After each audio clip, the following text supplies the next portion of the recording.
of reintroduce. So we have with us Mr. Arif Ehsan. He's head of digital marketing at Domino's India. He's worked with Hotstar. He's worked in Make My Trip, Shop Clues. So he's got a wealth of experience in the digital marketing space. So Arif, thanks for taking your time, and we'll spend some time asking you about the whole interesting area of digital marketing.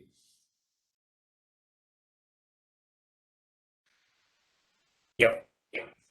So, Arif, let's just start in terms of just trying to understand very macro. We are hearing now that 45% of all ad spend now is on TV and 35% on digital. So it has obviously grown a lot on digital. Is that kind of a right number?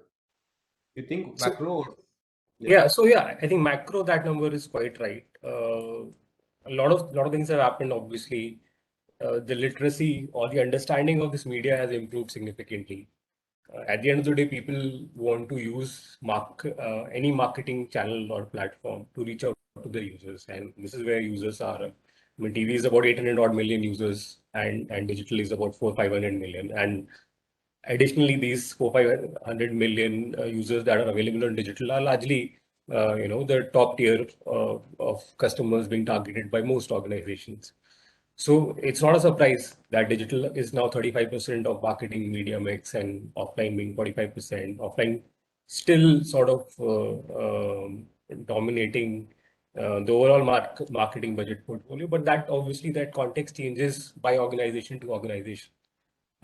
Different organized businesses have different needs and objectives, right? Like they have their own platform which they need to service to. So in the context of the business, this ratios obviously change drastically. But yes, I would say at a macro level, with this understanding improving, Facebook, digital, all these, Facebook, Google, these companies working a lot towards increasing the understanding of brands if around efficacy of media and what these digital organizations are bringing to the table and making it comparable with what you're getting on TV. So that has essentially led to this transition happening over time. OTT is, I think, another big reason why this is obviously fueled, because in the last 1.5, 2 years, digital growth has been very, very significant. And with that, like because there are a lot more media available, the supply is huge now for users, and that has obviously made it a lot more favorable for advertising on digital media. Right. So one of the a point that people make that both need to survive. It's not going to be one or the other in the end, although the ratios may differ. Because while you want to use the linear TV or whatever the TV, regular TV for building brands, but for performance marketing you need digital media. Is that right way of looking at it? So I don't think that's the right way of looking at it. See, so there are two objectives that businesses have. Like for strategic and brand objectives, you essentially need to sort of focus on your brand building activities and brand marketing, and then you have to then look at how do you do that brand building activity. So first you work with your entire thought process, communication, etc., and then when you come to the choice of media, even within brand marketing, if the current narrative or the right narrative which is being followed now is people look at where is the best bang for the buck they're getting. Like if you're spending X amount on TV, how much should you be putting on digital? If your business is concentrated towards, let's say, top few tiers of the market or a certain set of cities, does it really make sense for you to spend, advertise on TV only? So in almost all media planning right now, it's planned not basis just what the reach curve on TV looks like, but how does a combined reach curve on TV plus digital look like? So essentially, YouTube becomes another channel for you. Hotstar becomes another. So like just like you have a Star Plus in your plan, you have a ZTV in your plan, you have Star Sports in your plan, right? Like similarly, you look at other media channels which serve your objective, and that's how you plan. So it's no more separate, and of course, I mean there is legacy around that. But as people make their planning a lot more efficient, it will not really be a separate question at all. So it's going to be driven largely from the objective, which is about reaching users with a certain frequency and delivering a certain message. And where are those users? Users are there on TV. Of course, it makes sense to advertise on TV and on all these other platforms. So that's how the branding media planning is happening. Performance, of course, is a very specific agenda objective where it's not about delivering a message with a reach and frequency. It's about achieving a certain outcome from that message, that from that proposition that you have or your product that you're selling, etc. And you want to scale your performance marketing spend. This is the results that you are getting, and different companies would have different appetites for that. They would have different targets for that. Some would be okay to lose certain money, lose money on certain users because they are in a certain growth phase of their organization. They would not mind losing money on acquiring users because they know, and over time this user is going to be a lot more profitable to me. That objective can be very different for some other organization, where they know that they're already mature in their in their entire business cycle, and now it doesn't make sense to look at these users only from acquisition perspective, but you need to monetize these users much better. So accordingly, different businesses would have different contexts, and this becomes an always-on strategy. It's not seasonal like branding. Branding is sort of mostly tied to business peak, seasonality, etc., where you would want to reach out to X number of users with a particular message, etc. Performance is like an always-on thing that you run throughout the year. You try and optimize because let's say if you optimize your spends and you spread out your spends to the supply demand curve of the available media, because even one day or even losing 2 days, 3 days, 4 days creates inefficiency. So yes, both of these objectives are very different, and the use of digital media in both has its own role. Right. Right. So if I guess as you're saying, it's different for different products. So let's take some examples, maybe, and you can take an IPL example where, there are lots of, let's say someone like a Byju's who's all over the place on a TV as well, or, even Byju competitors, so to say, they're, upgrad or what have you. So when they are so much on TV versus, let's take Domino's, for example, obviously you have a very different way of, your target is very different. So the point is, what I'm trying to understand is cost of acquisition of a client will differ from different products, as you're saying, right?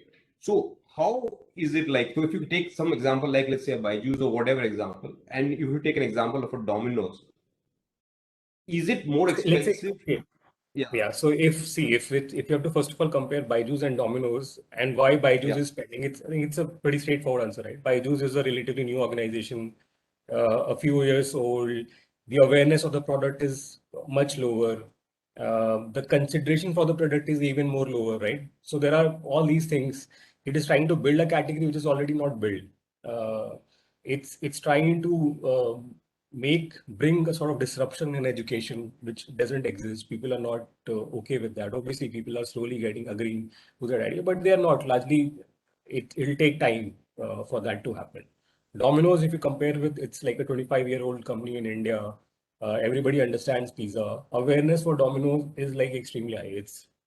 It's as it's as high as any other brand that you would think, right? So that, and even for that matter, everybody wants to eat pizza.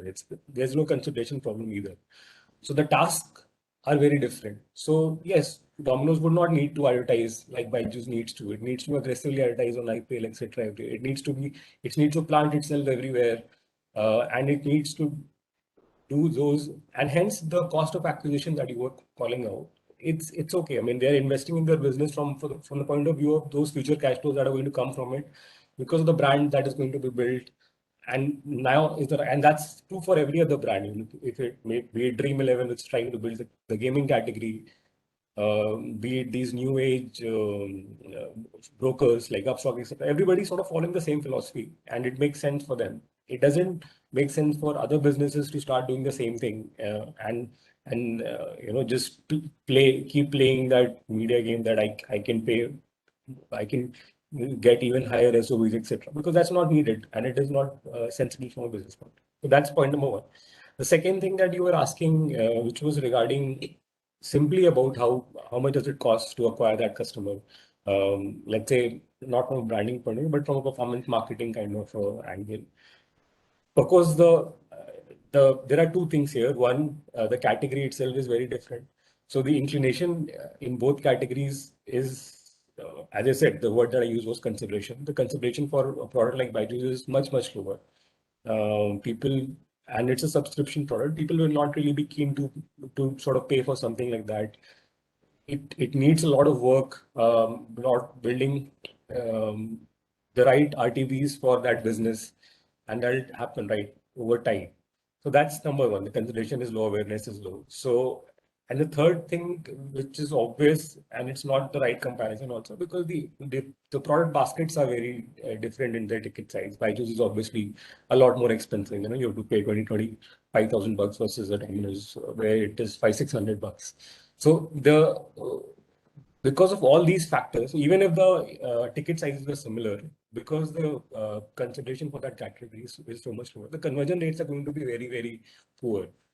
It actually happens even in OTT, which one would assume that everybody wants to have a subscription, but people are not really keen on paying for subscription because they feel that content is something that they are used to getting for free all their lives, and now I have to pay for this service. It's not something that people are okay with. uh, the conversion rates in all of these subscription organizations are extremely low versus in any transaction based organization, be it like an e-commerce company, for example, Shopify or Amazon or Flipkart, or us, Domino's, Swiggy, Zomato. The conversion rates are for us are extremely high. So we are able to monetize a user much faster, much easier because of what has already happened and what the user is already aware or okay with doing.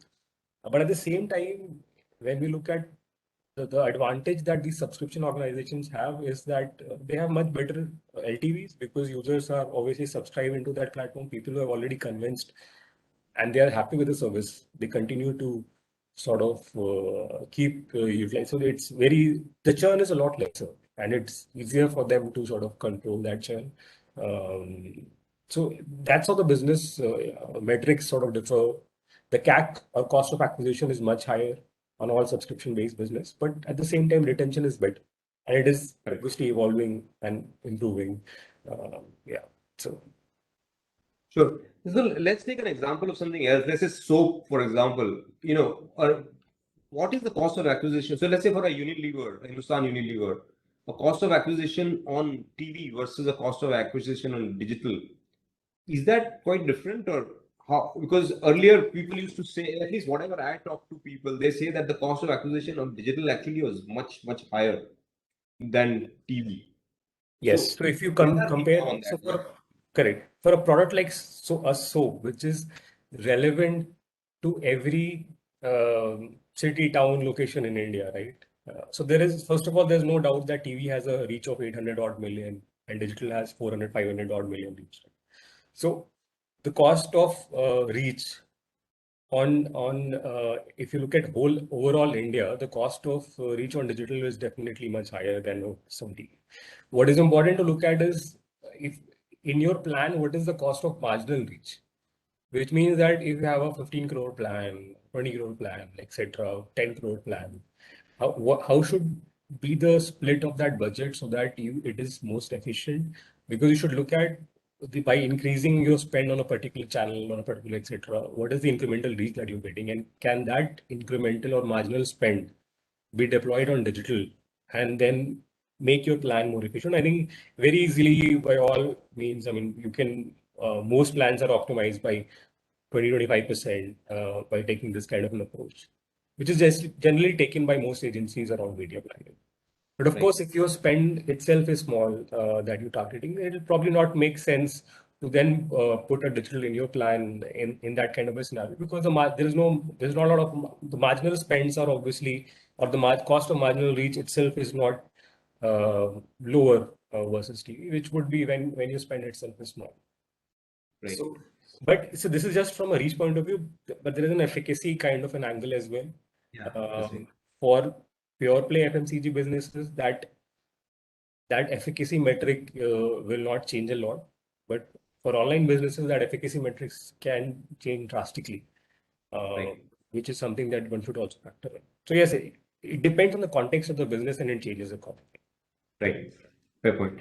So if I look at from a, let's say, a Jubilant perspective, and uh, you are heading the digital marketing. So does Jubilant end up spending much more on digital than on a regular media, offline So I media? would say, so as I said, like we follow these objectives, which was branding and performance. Performance obviously is always on.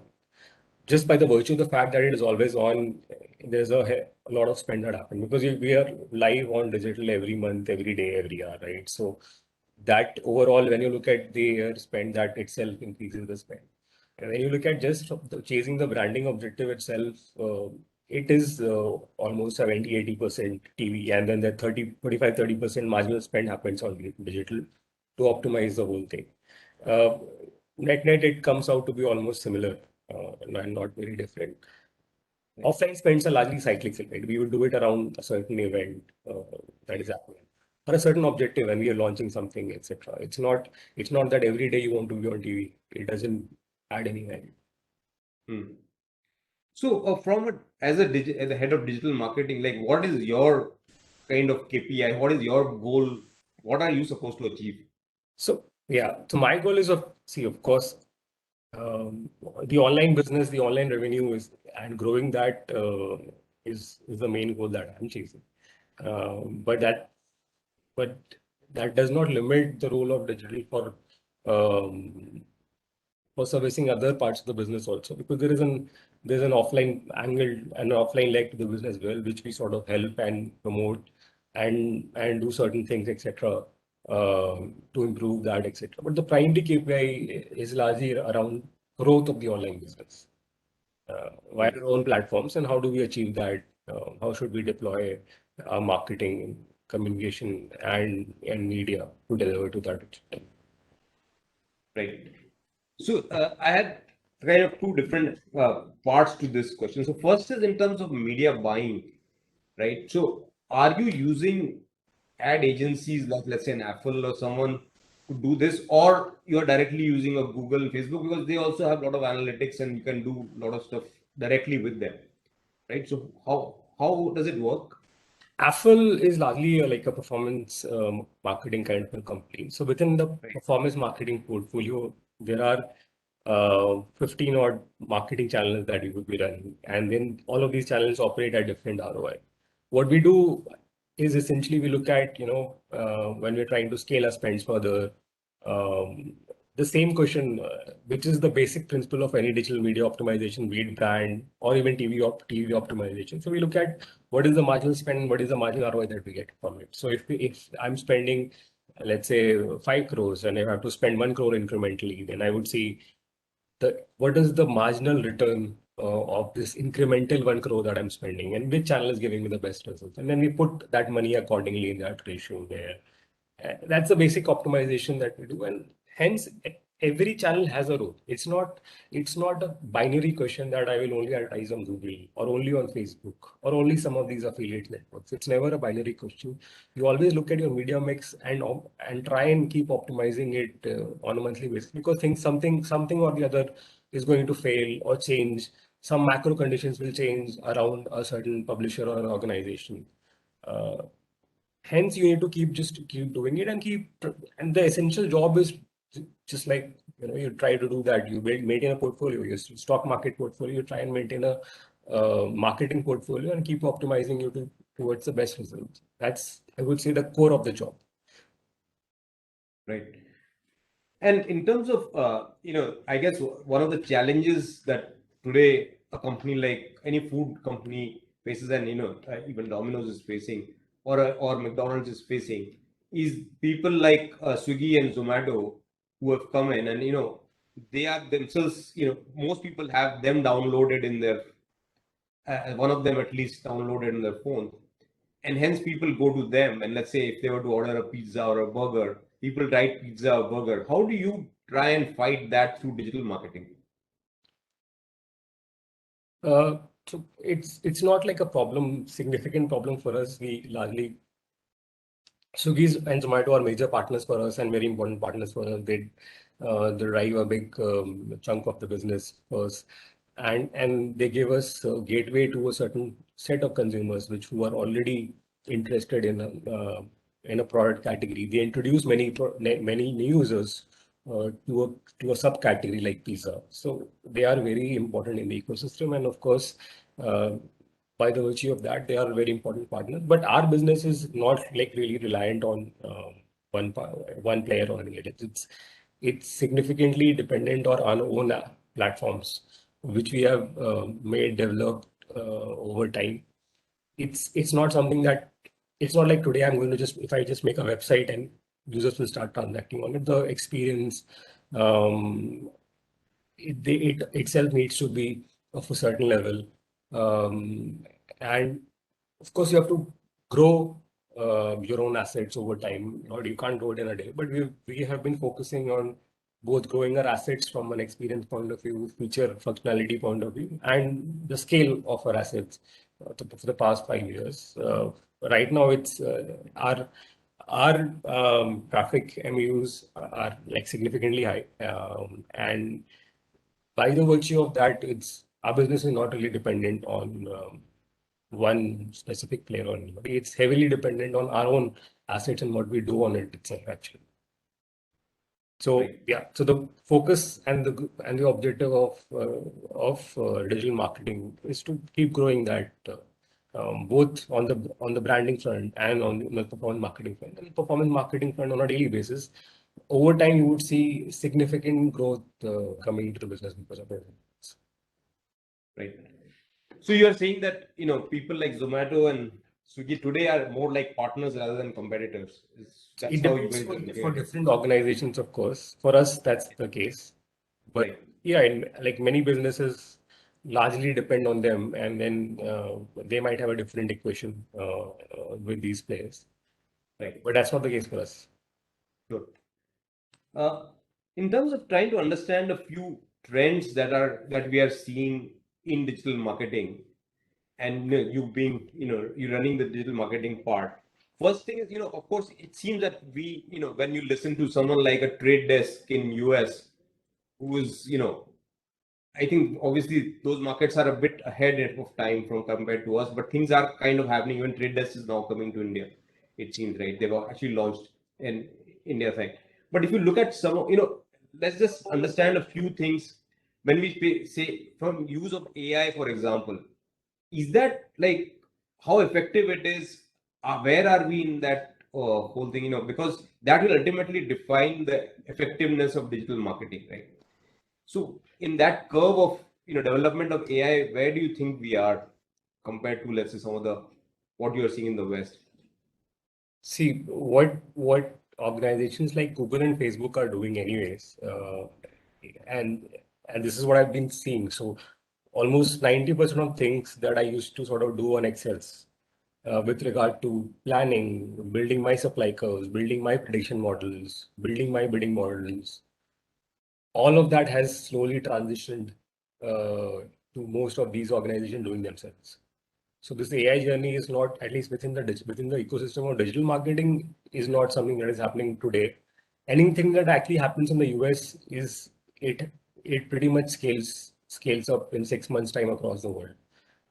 So Right. within the ambit of performance marketing, it's already live and it's been in progress the last 5, 6, 7 years.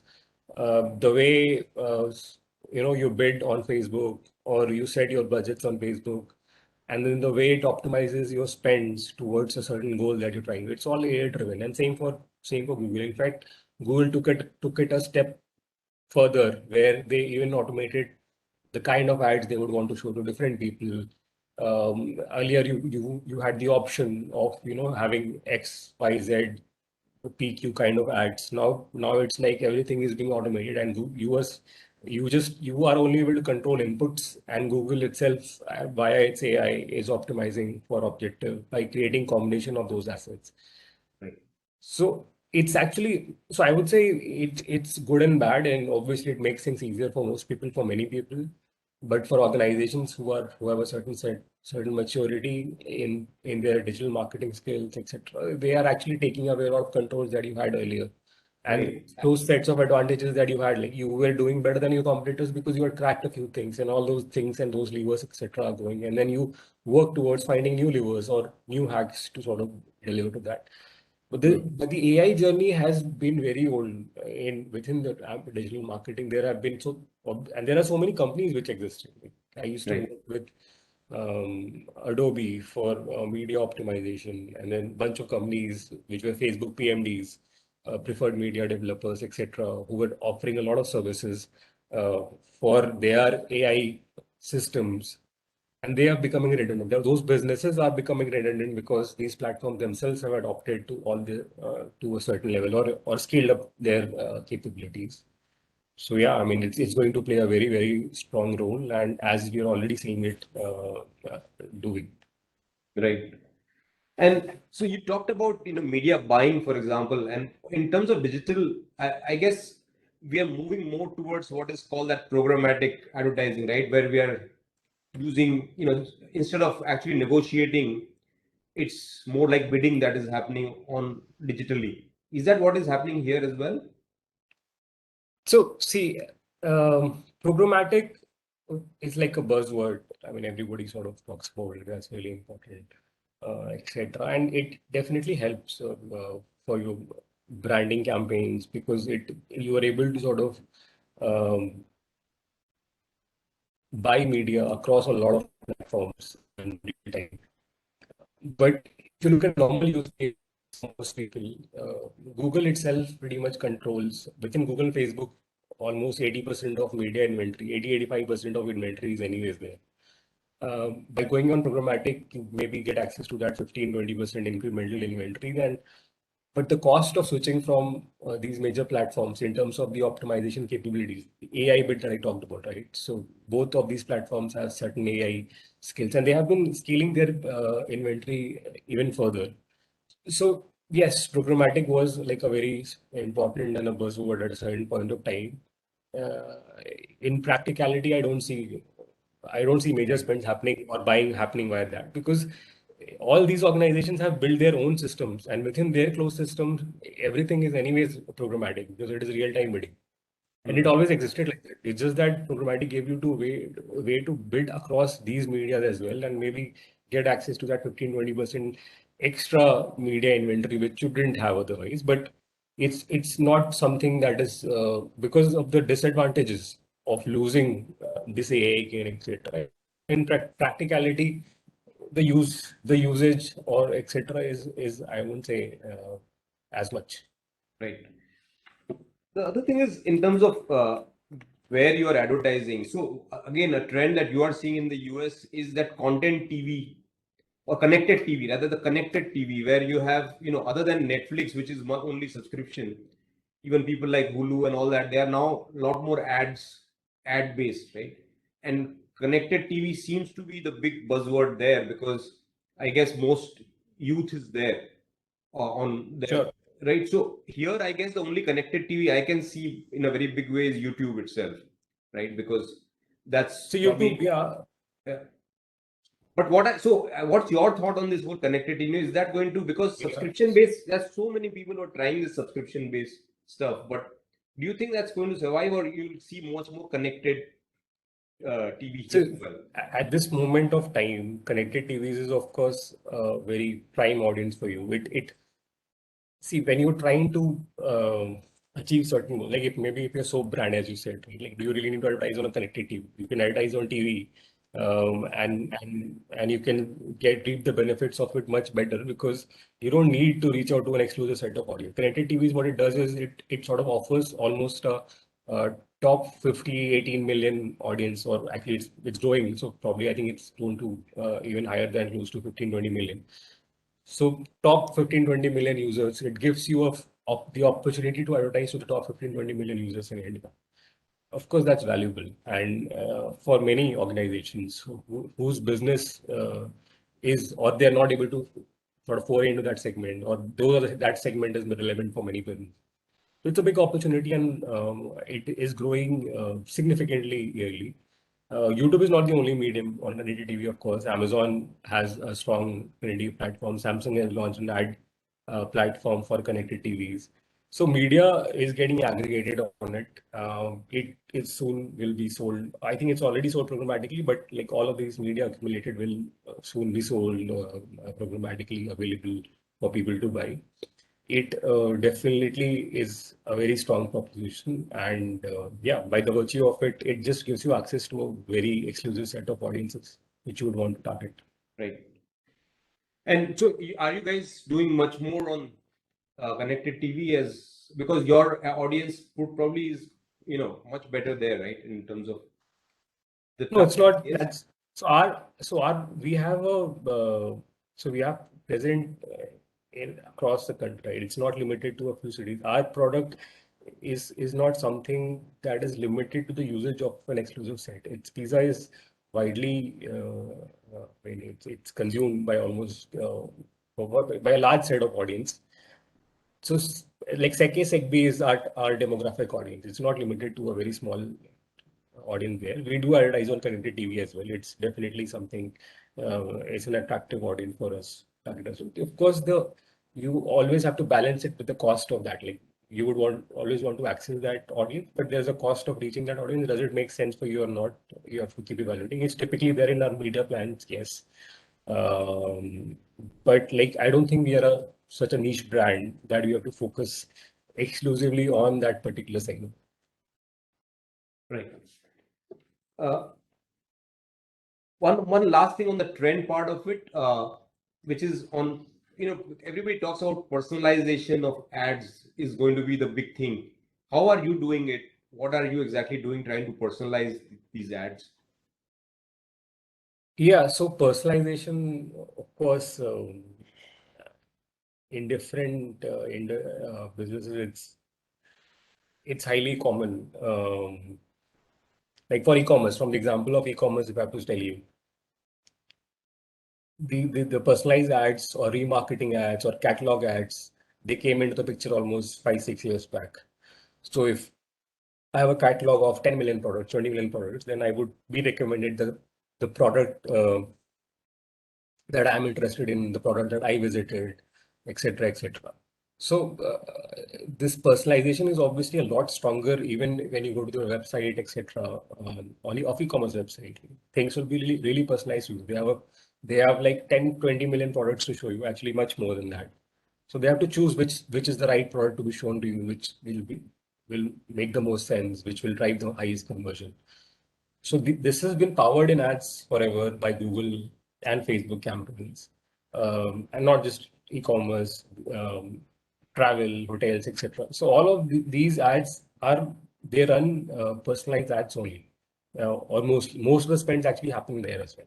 But even in other categories, right?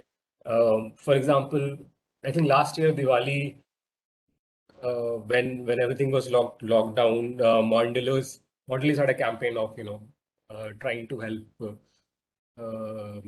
help users whose shops had shut down. So they had sort of micro-targeted specific locations and included that in their ads, targeting users from that area to sort of buy from people around it. So a lot of personalization can happen, not just limited to performance, but even this videos and branding communications that are being made. And that's what we also try and do when we look at different audience segments.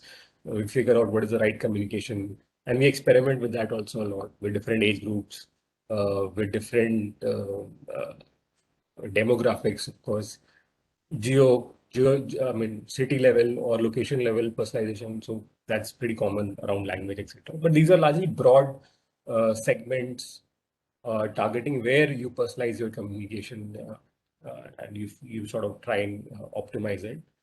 Uh, with some companies like e-commerce, travel, etc., you actually are able to personalize it to a user level with the support of your catalog, etc. Right. Sure. I will hand this now to Deep. He has a few questions, and there are some people who have asked questions. So maybe Deep, you can just ask those questions first. Yeah, thanks, Sanjeev. Um, So I had one question from my end, and then we'll move forward to panelist questions. So today, as where Juby stands, you have to make your own brand because you have competing pizza brands coming forward, while at the same time you have to ensure that there are transactions, or you are able to induce customers to do transactions with you. So how do you think about balancing these two, um, performance as well as brand marketing? Because going ahead, the marginal customer which is going to come on your platforms is probably going to be the first time internet user.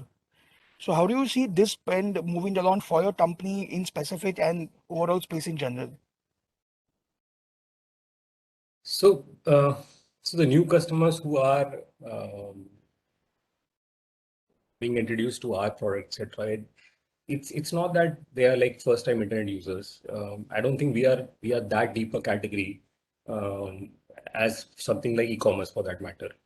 For example, like e-commerce or online payments or ticketing would probably be the deepest penetrated category, followed by e-commerce. So we are much higher in that, which means that people who are new to internet will not be the new customers that we would actually be gaining. If you look at a consumer's journey, they started with making P2P payments or online, etc., payments to here, etc. Then they progress to maybe ticketing buying online, and then they transition to e-commerce. Actually, watching OTT is something that happens parallelly through this, and then they move to purchasing brands, etc., like us, and then further ahead. So our for us the major task is not, so yes, people who are coming on internet, yes, attracting those users, but more than that, people who already sort of are maturing in their consumption behavior, they have traversed this journey of moving with these three legs, trying to target them and then make them our customer is something that would be more sensible for us. That was your question, right? Yeah, so essentially my point is that would you see that marketing for you would actually increasingly become a dual process of brand as well as performance?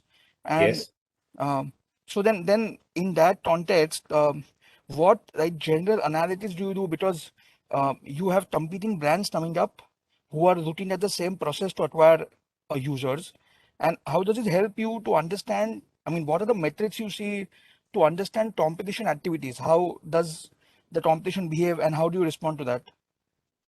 Yeah, so you can obviously see largely you focus on what you're doing, and what you said was branding and performance both are important here because you need branding. So when does branding happen for us? It happens either because of the virtue of some certain events which drive consumption of our product, which our product is largely around occasions. So it's, in fact, what we stand for is creating tasty moments of togetherness. So it just the way it is, the product it is important for these the major consumption occasions sort of are around occasions. Um, so whenever something big like that happens, that seasonality, like let's say there's Diwali, there is this festive season which is coming up right now. There is cricket that is happening. So that's when our branding activities are sort of focused on around those kind of events. Or when we have something new, some new message to give to our users, which we would want to communicate. Those are largely the two things when we would be doing branding activities. At the same time, performance would always be live too, because what branding does is it sort of opens up our marketing funnel.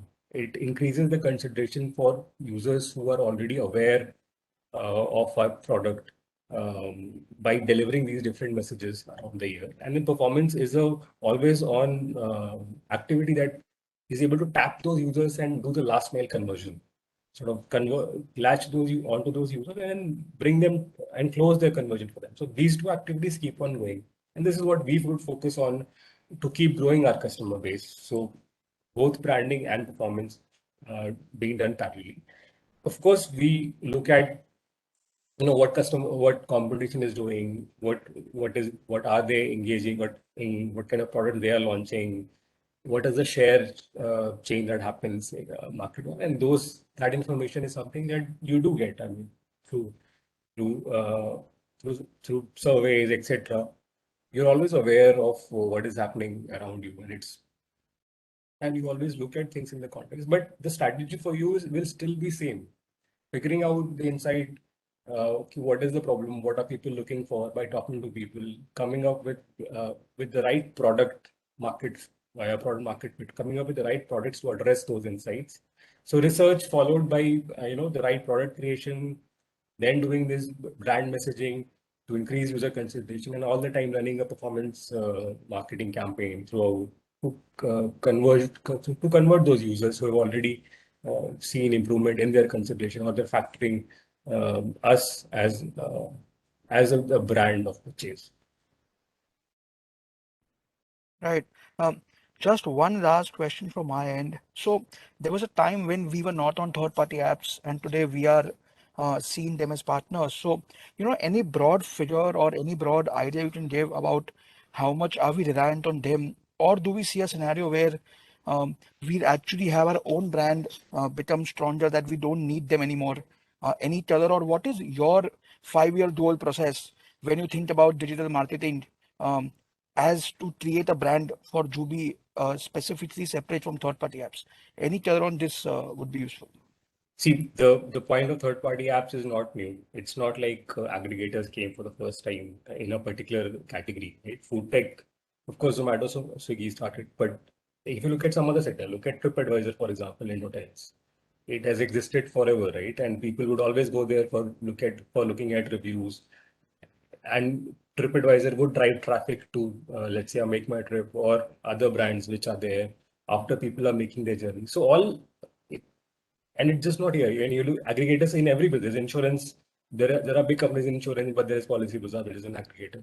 So aggregator is a business which will always exist because it has a use case. It has a use case of comparison, research, etc. But because of the virtue of the way it functions, it is able to add value to the entire ecosystem by introducing new things to new people, right? So, which is the case for food aggregators as well. They are it's not they are first of all they're also helping the entire delivery category to grow. First of all, that's a very important thing that has happened, and everybody has reaped the rewards of that. Secondly, they are introducing people to new kinds of cuisine. So those cuisines are further growing. People are cross experimenting there.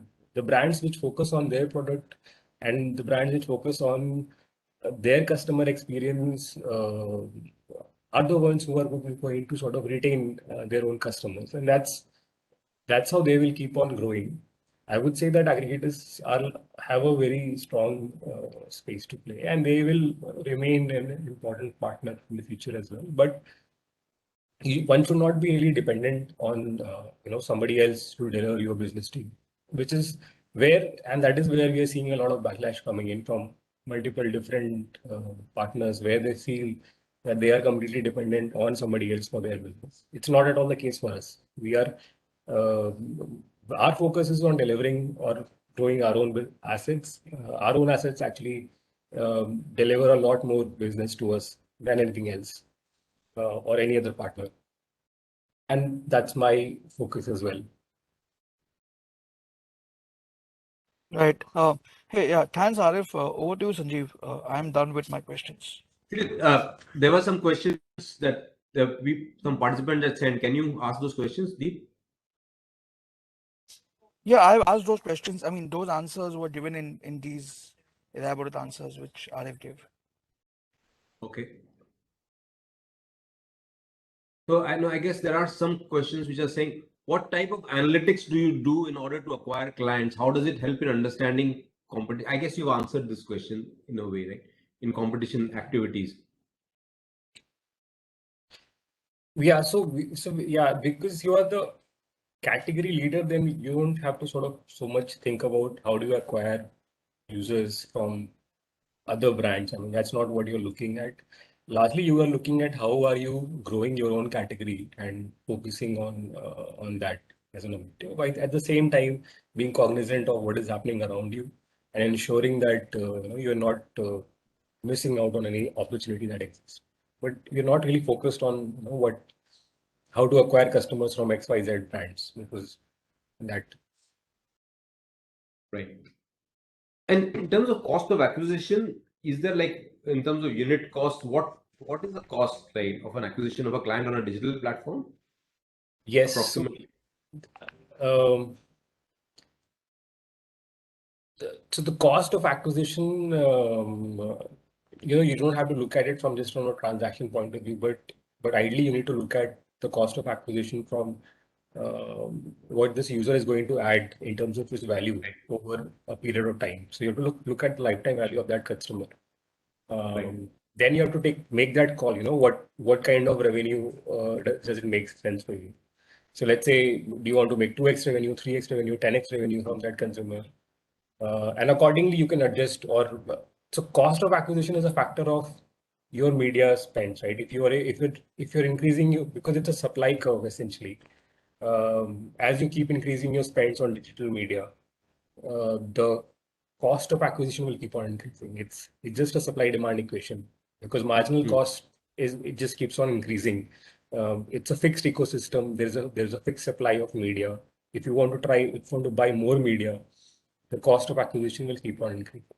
So what is the cost of acquisition which is okay with you depends on your business context. Do you want a 2x return on your cost, 3x, 4x, 5x, 10x, considering a long-term view of that customer? And that long-term view also different companies will define differently based on their organization. So a gaming company might have a 5-year long-term view of the customer because they have high stickiness. At the same time, they know that the users will give them money over that period of time.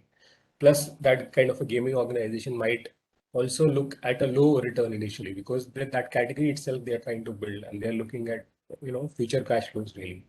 Some other organization which is like us, we would look, which is already matured, would look at much faster returns on their monies versus startups for that matter. So Sure. accordingly, the CACs will differ for all these organizations. Sure. But so just let's say ballpark, let's say you spend 100 rupees, given that you said that you want your return much faster, given that you're already a mature organization.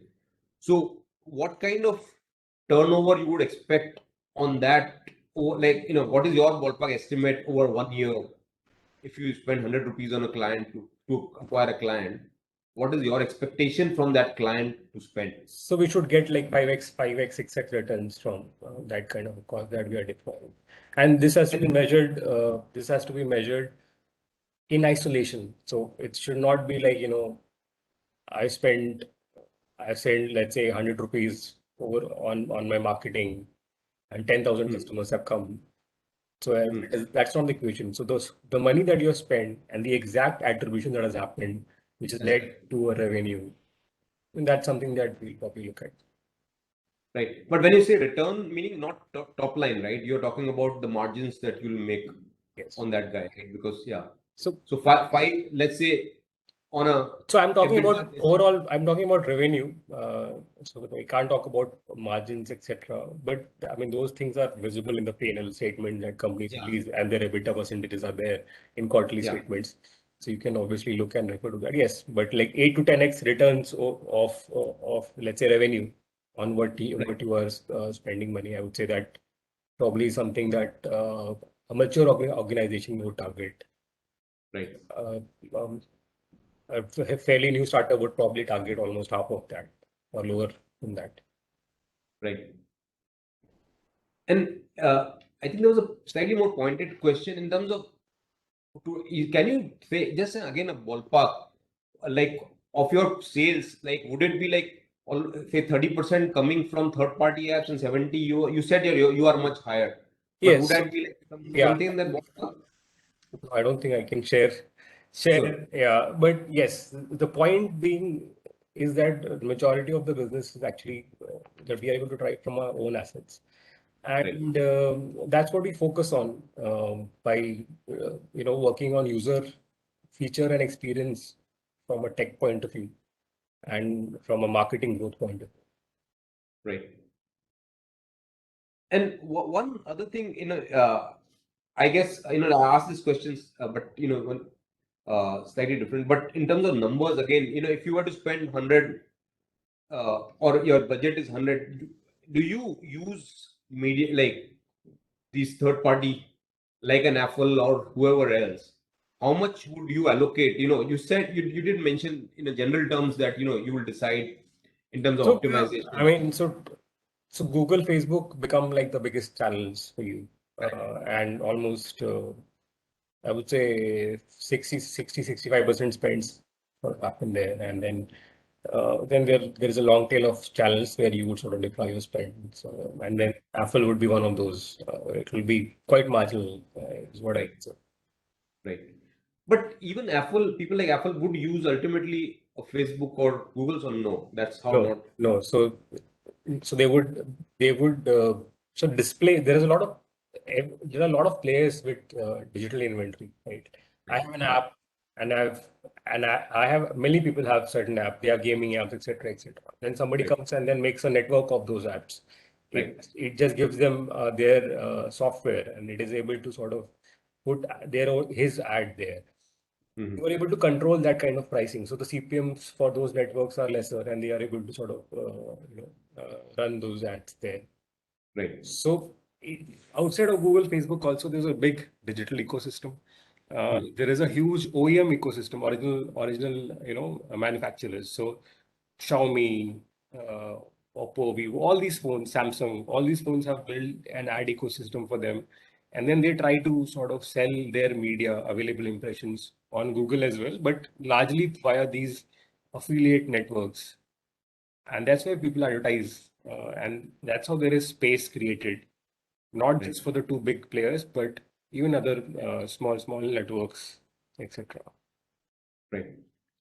And within Jubilant, how big is your department? Has it been growing as digital marketing becomes more important? Marketing overall is important. Of course, digital marketing is at the center of it. Uh, we have a strong acquisition retention team, um, but we largely it's a lean team, and we work with agencies, etc., to operationalize tactics and strategies. Right. But yes, marketing is a decently sized part of the organization, but we work with agencies, and overall, it's like it's kept clean. Right. Sure. I think that's all from our side. Anything that you would like to kind of highlight? Any interesting trend or anything interesting that you've seen now? You've worked in 4 5 different organizations. Anything that you'd like to share that from a future perspective? So uh, it's just that it's important to understand, the context of the business really, and then figure out what you're trying to do with your marketing efforts. For example, as you said, you work with a few organizations. It's completely different, the marketing that you do for in travel, because travel is largely intent led, right? You already have an intent. You can't really create somebody's need to catch a particular flight. Even if you do that, that's a very long term thing. E-commerce is very, it's very impulse led. Most of the transactions that happen there, and the marketing channels accordingly differ. OTT is again very different. It is really brand led, where the category is really building out, and people and the need for subscribing for something like content which people are not okay with, that is being developed. And then Domino's, which is a very short transaction cycle, people just purchase it after seeing an ad. Was So the digital marketing ecosystem, it is very different in the context of different businesses, and it is important to be aware of how your business is and then adopt the right practices. That's been, I think, the one important learning that I've had. Sure. And then the principles pretty much remain same everywhere. So yeah, it's important to be just aware of your business and then develop your strategies accordingly. Sure. Great. I think that's very useful, Ehsan. Thank you so much for spending your valuable time. We appreciate it. Sure. Thank you. Thank you.